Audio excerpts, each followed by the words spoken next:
Personne qui veut y répondre. Un commentaire que j'entends souvent des entrepreneurs généraux, c'est que bon, ils ont le modèle, il faut refaire les choses parfois complètement. Est-ce Est-ce que que c'est un problème présentement au niveau du partage des modèles? Parce que tu disais tout à l'heure, tu sais, on crée les familles, tout ça, ça fait qu'on donne une partie de notre connaissance. Puis ça, c'est pas nécessairement tout le monde qui a envie de faire ça.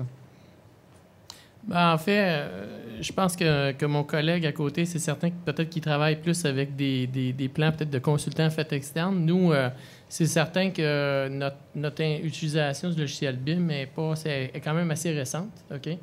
Mais oui, je pense que en fait, c'est un peu un problème. Je dirais que c'est peut-être le fait qu'on avait à développer beaucoup de familles. OK? C'est certain qu'on a investi. Puis que quand tu veux essayer d'être un leader dans quelque chose, bien, il faut que tu le fasses, tu n'attends pas les autres, puis tu le fais par toi-même. Mais effectivement, on s'aperçoit que là, actuellement, on va retrouver probablement certaines familles dans le marché, mais je pense que ça, c'est le prix à payer dans un premier temps. Ça, c'est un point.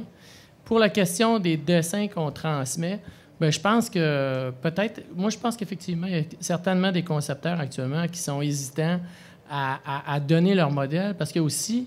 Il faut voir que pour la réalisation d'un projet, actuellement, je pense que pour beaucoup de consultants, beaucoup de firmes d'ingénierie, c'est actuellement plus d'ouvrages, c'est du développement. Donc, il y a un peu d'hésitation, mais moi, je pense que c'est comme l'utilisation de... Je pense que c'est avec le temps, ça va... moi, je suis assez confiant que ça va partir.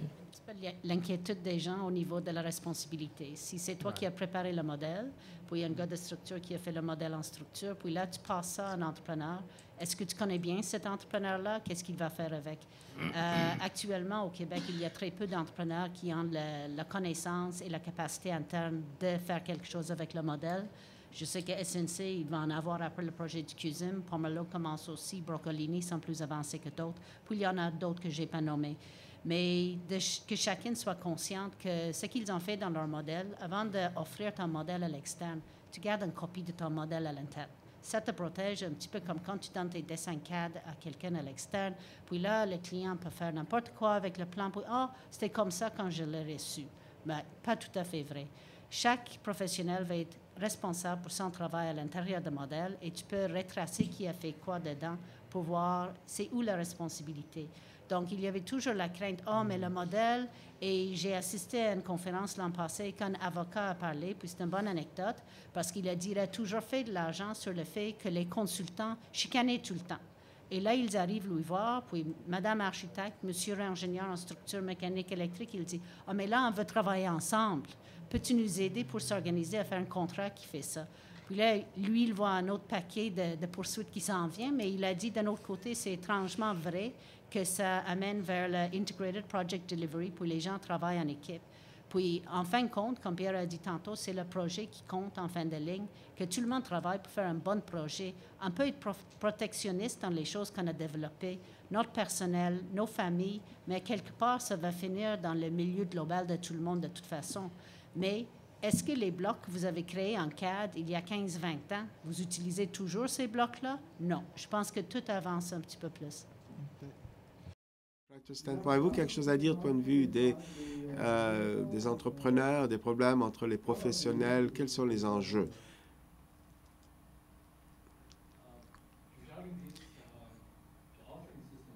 Ben, le système d'offre de ce modèle, en fait, il nous faut un plan d'exécution avec une décomposition du niveau, des niveaux, des tailles, les blocs, les disciplines. Alors, chaque équipe, chaque groupe de professionnels doivent avoir une partie de ce plan. Alors, du premier jour, le plan d'exécution est partagé entre les équipes.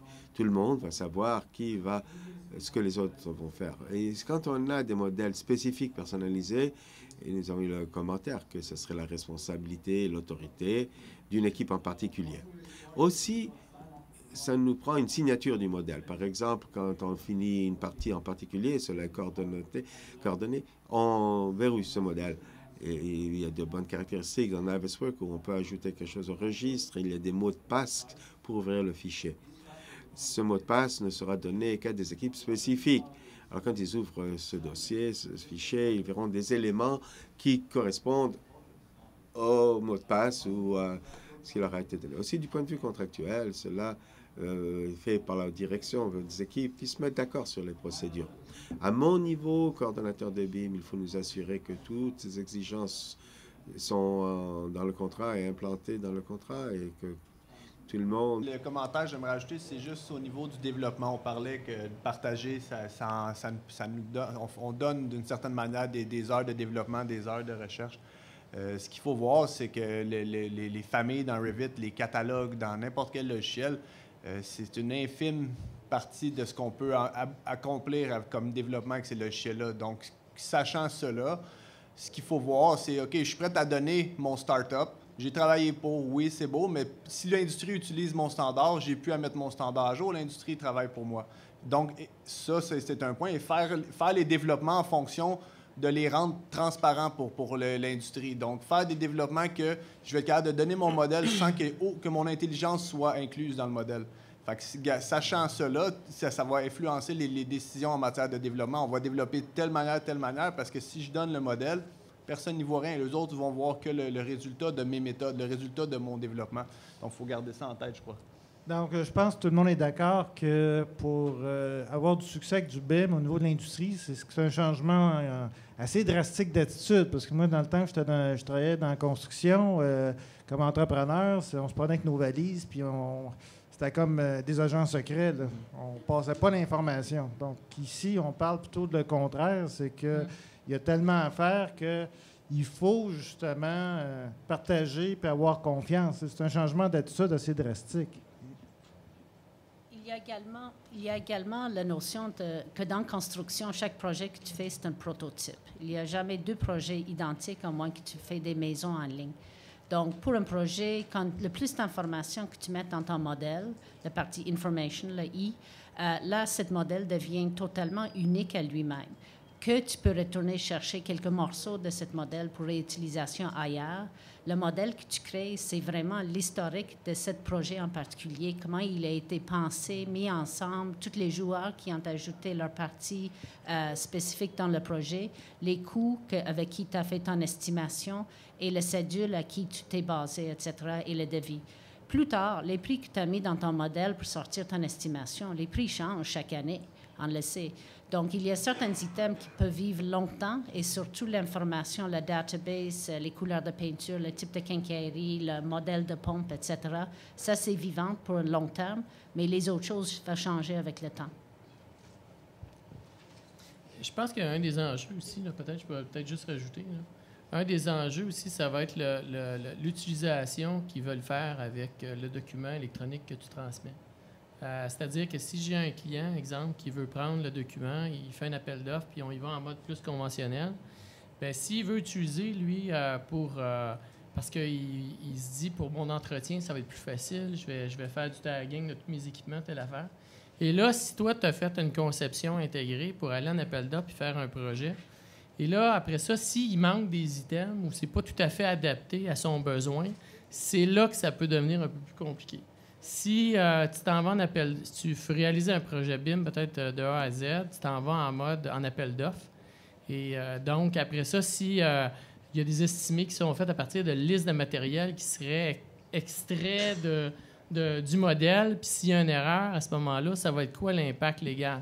Je pense qu'actuellement, en tout cas, de mon côté, je pense que nous, on n'est peut-être pas encore rendu là avec nos clients, mais c'est simplement des questions que je pense qu'il faut qu'on se pose. C'est plus à ce niveau-là, moi, que je vois que peut-être mon hésitation à libérer et à donner le modèle, c'est surtout l'aspect légal. Jusqu'où ça va aller. Tu as un message à faire pour les clients là-dessus?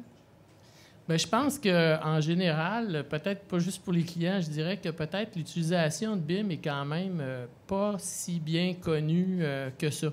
Le potentiel d'utilisation, puis aussi tout ce qu'on peut en faire pour les impacts, je dirais que dans l'industrie de la construction, aussi bien que chez les clients, je pense que c'est pas tout à fait c'est pas tout à fait maîtrisé. Fait que je dirais que pour les clients, je pense que ça fait partie du développement qu'on va avoir, là.